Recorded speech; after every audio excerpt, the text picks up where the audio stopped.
Hey, this is WhyBeAre with BeamNG.drive, and today we're going to be taking a look at a mod called Off-Road Parts for Trailers, Roamer, D and T series, which requires a mod called Custom Off-Road Tires. So if you see some tires you've never seen before, that's where they came from.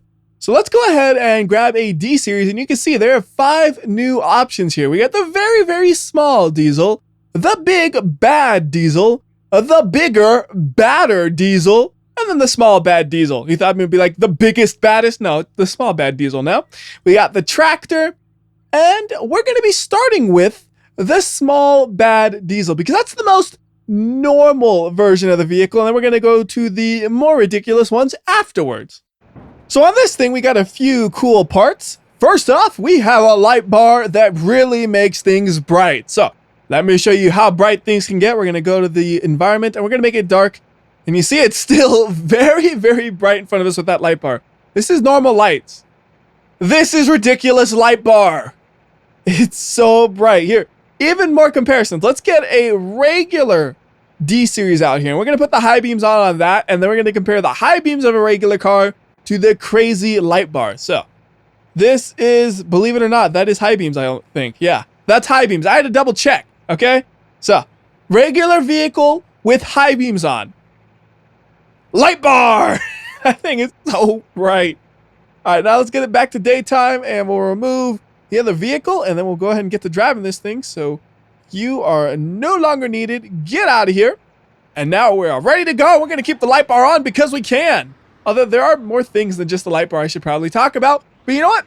I want to drive for a little bit just so you can see this thing do some off-roading. As long as I don't flip over immediately. This isn't really off-roading. This is flying, but it can do that too. That was actually pretty impressive that I didn't flip over there because I flip over there a lot with off-road vehicles. Because I always like to do off-road vehicles here, and I always try to drive off the edge right there, and like 89% of the time, I end up upside down. So that was really nice. This is not even the bigger, badder version. This is the normaler version. What I need to do is I need to test Sony Vegas versus recording. The main thing you gotta look out for is don't tip it over. Because if you try to do aggressive maneuvers like this, you can tip the vehicle over, and when it gets tipped over, it can get wrecked pretty easily. Damage here is just as you'd expect because all the parts that got damaged are pretty much just stock truck parts. So let's go ahead and reset this. And for the not so stock parts, we do have a custom engine on this thing. It's a 6.7 liter inline 6 diesel engine. And you'll notice it says Cummins on it, so I have to assume it's based on a Cummins engine. And when you drive it, it does feel like a diesel. It has tons of torque, which to me is one of the main features of a diesel engine. Now you'll notice down here, it does have the tires from the Custom Off-Road Tires mod. In addition to that, though, it has portal axles. So if you know what that is, normally the axle of the vehicle, which is this piece right here, is right in the center of the wheel. But this one, it's actually a little bit above the center of the wheel, and then it attaches to this blue thing. That blue thing is the portal axle. And it's just a way of giving the vehicle a little bit more ground clearance than it would without it. Because the only other way to get more ground clearance on the axle would be putting bigger wheels on this thing, which isn't always practical. So let's go ahead and put the hood back on this thing, and we're going to do something funny. If you slam on the brakes with this, you can actually tip it forward. You just need a little bit of help like this downhill right here, and then we stop the car, and it'll roll right onto its roof. And we might get lucky here where we could actually get this thing upright. Yeah, it should be possible. We'll lock the differentials, and then let's see. Can it get out of here? I'm accelerating. It just has to get to the right gear. There we go. And yes, we are good. And actually, the water made it easier because I didn't have to worry about overdoing it. And even if we didn't have the snorkel right here, we have enough ground clearance where the engine would be perfectly fine driving through here. And then with the snorkel, well, it about doubles the depth of the water that we could drive through. How about we actually try to test the off-road capabilities of this thing a little bit? So I'm going to try to climb up the rocks right here, which isn't the easiest thing to do with any stock vehicle, but with this, not too difficult at all. The only thing I've noticed is sometimes you can kind of bottom out the front half of the vehicle and you can break the front drive shaft, which makes it pretty much impossible to climb up that thing because you're doing it with purely rear-wheel drive. But as long as you have all-wheel drive, it's pretty capable of doing that. So let's get a crash. We're going to be going about 60 miles per hour. And front drive shaft is broken, but it looks like it'll still drive. Although it kind of looks funny, like, because it sits so high up, the front just smushed downwards. Usually that doesn't happen, but we hit something that just barely got the underside of the vehicle. And we have some steering here, but it's not great. And with just rear-wheel drive, it is hard to climb things like this. Although I bet we could climb this if we just had a little bit of momentum when we entered it. So we're going to back this thing up a little bit. I don't want to back it too far because if I go too fast, I'll just spin out of control because we don't have good steering. And then full speed ahead. It's going to get us up to about 20 miles per hour, which is enough to get us right onto the paved road. Perfect. Now you can actually see how the front part of the truck kind of dips down. It looks funny. Anyways, let's go ahead and upgrade this truck. We're going to go from the small bad diesel to the big bad diesel, which not only has bigger tires, it also has some modifications to the body. So you can see the bed of the truck has been all chopped up. It has some giant gaping holes in it. And if you put something valuable in here, it's probably going to be gone by the time you get to your destination. The front fenders have also been chopped up a bit to allow these really big tires to fit. And you might look at this and think that really wasn't necessary. But when you accelerate and decelerate with this thing, it can really squat down. Like, look at how far that right tire is squatting down right there. It's actually still clipping through the rear of the truck a little bit, but that's like the extreme amount of squat. Normally, it won't squat that far. Anyways, we're going to go ahead and drive a little bit around here. And actually, kind of unexpectedly, this vehicle is worse than the one we were driving before in this area. Because the one we were driving before, it could already do everything in this area, no problem. This one can still do everything the other one could, except it's a little bit more top-heavy and easier to tip. And as I said earlier, the only thing you got to watch out for is accidentally tipping yourself. So let's see what happens if we climb right at this thing at full speed and if it'll make it up. Almost! It almost made it. And that's okay that it crashed because what I wanted to do is I want to bring this thing to a place where we could actually test its off-road capabilities, and that's amazing. I was touching absolutely nothing and it found a way to get itself upright. This thing is begging to be driven a little bit more, so I will do that just a bit more. It wasn't part of the plan, but it really wants it. So we're going to do it right into this rock formation. And it's still alive. Well, that's kind of weird looking the way the whole front of the vehicle is kind of like tipping off forward. Overall, though, we still got good drivability here. I'm going to go ahead and lock the differentials, though. Maybe that'll help when I slam into walls intentionally. We're going to go straight at the road ahead of us, and we're going to see if we can make it there. I'm going to include going over these rocks. Oh, front drive shaft broke. That is going to hurt our abilities to do things, but we should still be able to drive some. No, we got no steering. Wait, do we? I think we do have some steering. It just looked like we didn't at first. Yeah, we have a little bit of steering. We got left side, and then right side kind of just does whatever it wants. Can we climb this? No, not quite. We need a little bit of power being put down by those front wheels, and they are just not putting anything down. Oh, wait. No, wait a minute. Look at this. It's getting closer, but it just can't make it with it being all busted up. I'm sure if the front drive shaft was not broken, it would be fine going through there. Anyways, though, we're going to move over to Crawl Central to test this thing out in a real off-road area. It's worth mentioning that the small bad diesel is also pretty good, and it can go through this off-road section, but the big bad diesel is better, so we're going to use the better option through here. Now remember, this is Crawl Central. That means we're not going to necessarily be flooring it all the time. In fact, we're probably going to not floor it very often at all. You know, maybe a few sections like right around here, we can floor it a little bit just to try to get some traction and get ourselves moving. But most of the time, this is probably not going to be the best plan. But right here, that's the plan, and it does work. You know, one of those things where you think flooring it's probably not going to work, but it actually does, and you're really happy. And it's also worth pointing out, that was without locking the differentials. Most of the vehicles that I used through here, I would have had to lock the differentials to go through that first thing. But somehow, the big bad diesel found a way to do it without the locked differentials. Basically, you could go through this whole thing without locked differentials, and then the only time you need to lock the differential is if you get the thing stuck on its side, which I'll try to do in a moment. I want to try to find a place where it looks like it might not be able to unstuck it from its side. I just gotta find like a crevice or something where it looks like it'll be really stuck in there. I don't see anything yet, but I know there's a pretty good spot just up ahead of that dirt. Oh, I just got bounced to the side. I could try to go forward, but you know what? That kind of feels like cheating. I'm gonna try to straighten this thing out and continue along the path the correct way, which, yes, the big bad diesel can do. No issues with that. And here is the crevice up there, like right in between the rocks. We might be able to actually get stuck, but I think all we can do is just probably roll it on our side, and then we lock the differential and be right out of here. So roll it, and not really in the crevice after all. It's hard to roll a vehicle at a very particular spot. Oh well, we'll lock the differentials and get this thing back upright because I'm sure it can do it. Oh, there we go. Now we're actually stuck in there, but we can back out. No problem. So yeah, lock differentials with this thing. It's basically unstoppable. The only way you're going to stop it is if it's completely upside down or you're asking it to climb a completely vertical wall. Regular off-roading, though, it is good to go. Look at this. It's even stuck right here, it looks like, but it's not. It can power through. Yeah, we're stuck on our side, but who cares? We got locked differentials. We can pop ourselves right back on our wheels and continue driving. And if you thought that was overpowered, well, I think it's about time that we go to the bigger, badder diesel. So this one has even bigger tires than the one we were just driving. You look at this thing, it looks like a monster. We also have an exhaust that just sticks out straight through the hood. And you can actually see the exhaust come out of there as we drive it. Before we do that, lock these differentials and away we go. With this thing though, you gotta be careful because if you don't rev it up enough, you can have dumb things happen like that where the engine will stall out. So you have to have a little bit more gas with this thing just because the wheels are so big, I guess.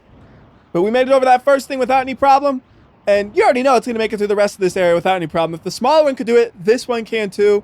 Except, once again, you got to be even more careful about tipping. Higher center of gravity, even easier to tip. So it's more capable, but it also has to have a better driver, which I am not. So I'm sure this thing will tip over really fast. Or, you know, here's the other solution. We could just floor it and see what happens. So let's go. Fast as we could possibly go, and that's all it lasts. Wait. Yep, we actually got it completely upside down in about 2 seconds.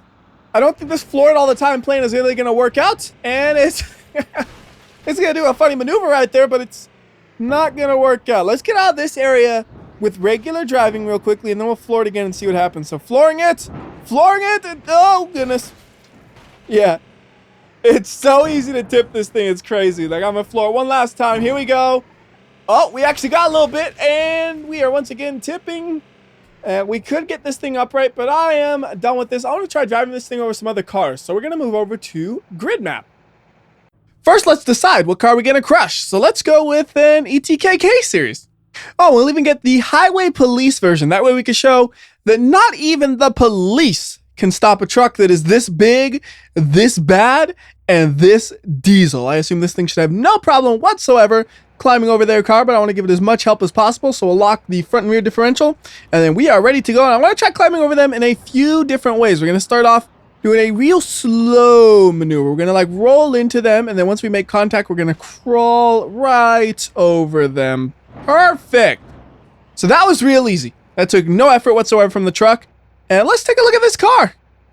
Honestly, I don't even see any damage on this thing. Like, there might be a little bit of a indentation where the wheels first hit the vehicle, but that's it. I guess the wheels are so big and the PSI in them is so low, they kind of work as a cushion. I mean, you can see just when we accelerate and decelerate how much the wheels work as a cushion as we just simply drive around right here. So let's go ahead and try this again. We're going to go a little bit faster this time. We're going to actually hit them instead of rolling into them and then climbing over them. So we're going to go about 15 miles per hour to 20 miles per hour. And that one actually did a bit of damage. We went right over them. And if I was paying attention, I could have kept this thing upright. But thankfully, since it's so big and so bad, we can get it upright by just doing a little bit of maneuvering like that.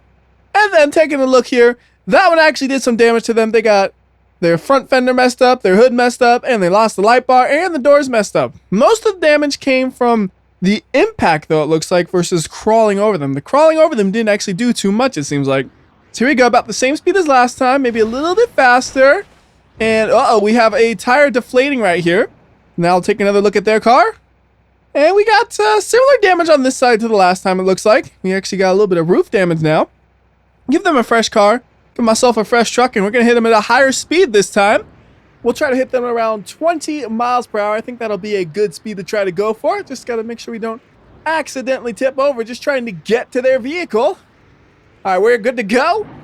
And try my best to keep this thing straight. Not easy, but it looks like it's lined up pretty well right here. Can't do it much better than that. And it kind of just bounced off of them. Did not really go over them, unfortunately. Can we keep my truck upright in the process, though, at least? Yes, we can. So we're not too damaged. But at least they got pretty damaged off of that, it looks like. Yeah, they got damaged. I want to try something different then. I want to try using a car as a ramp. So we're going to get the Bolide because the Bolide is the most ramp-like car there is in the game. And we just got to line this thing up in front of the truck about there. And then we're going to go ahead and go back to the truck. And I just realized these are both the same color. That's kind of boring. So let's go ahead and mix it up a little bit. We're going to make the truck a bright red. We'll make the bolide a bright green. There we go. That looks a little bit better. And before I drive the truck onto the bolide, why don't we try to mix things up? We'll drive the bolide under the truck and see what this does. So trying to do that did not work out that well. We just kind of crashed into the truck and, well, actually, look at that.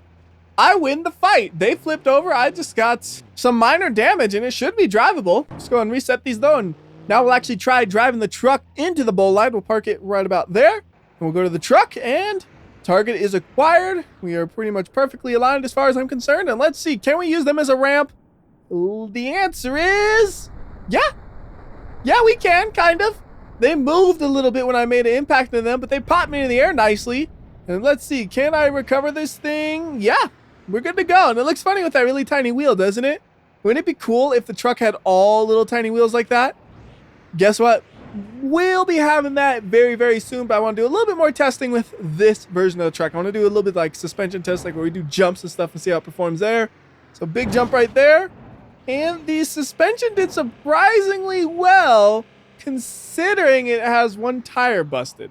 So let's try doing the jumps without a busted tire. We already did the big one and it seemed to do pretty well. So let's do the middle one. You just gotta be real careful that you get these jumps real straight because the suspension has so much travel. You can kind of hit the jumps and then just go really crooked really fast.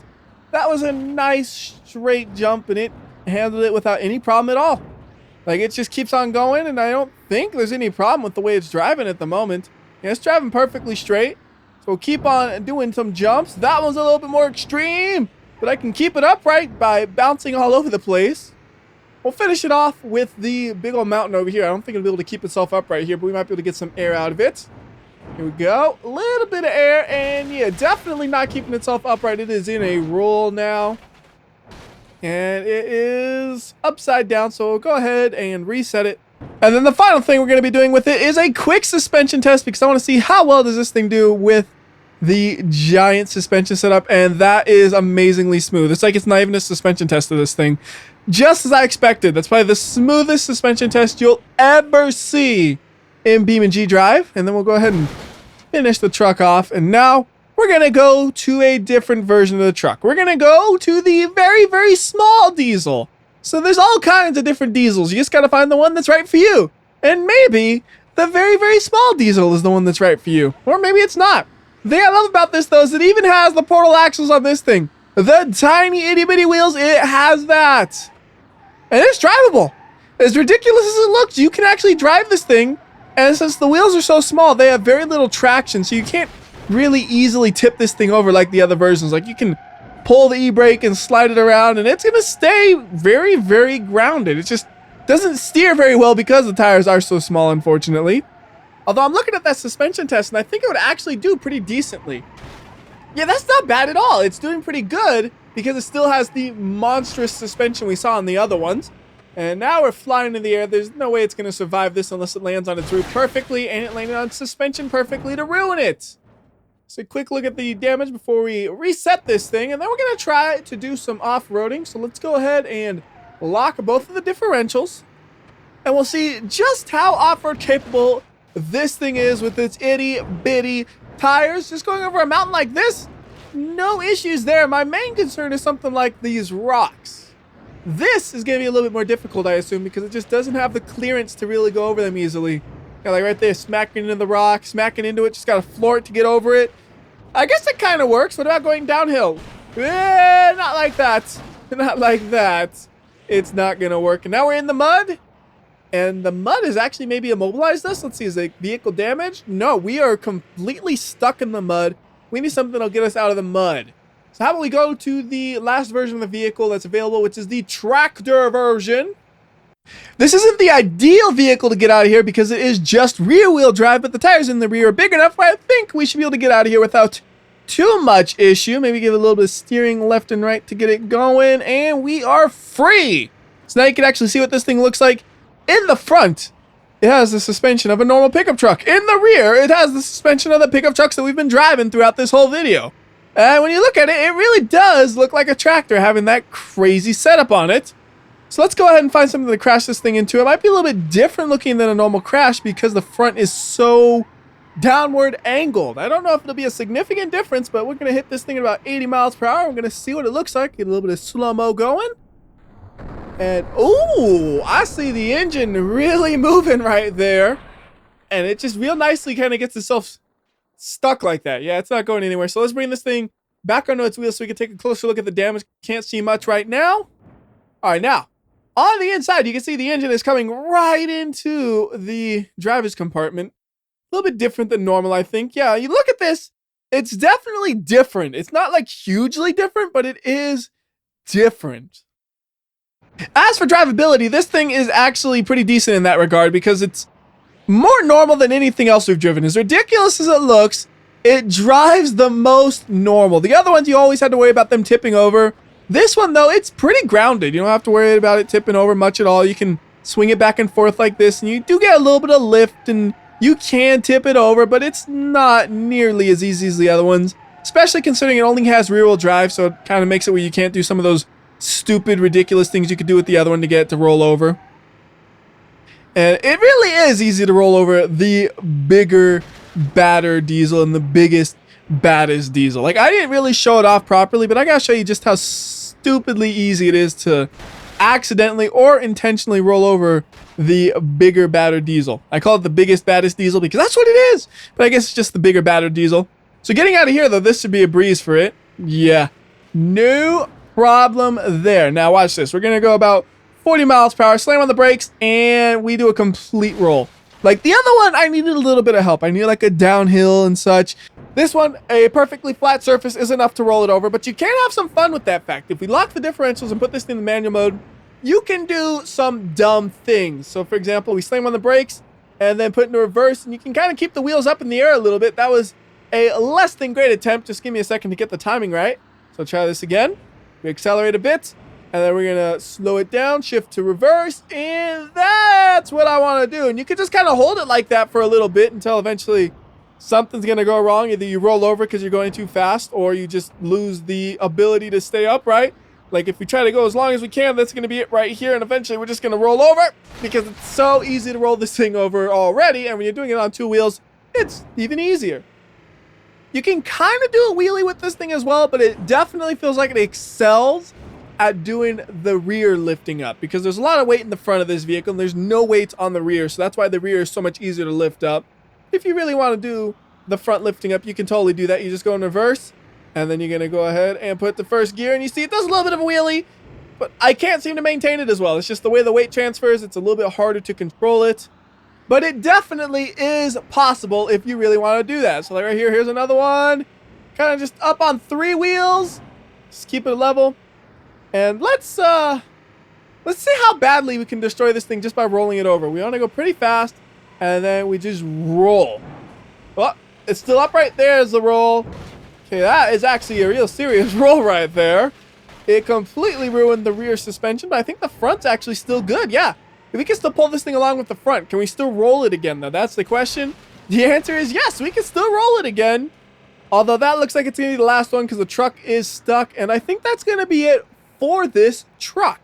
And there will be a part 2 for this mod where we take a look at the off-road roamer, which isn't quite as fleshed out as the off-road D-Series, and then also the off-road T-Series options that are available. But until then, this has been WhyBeAre. I'll see ya.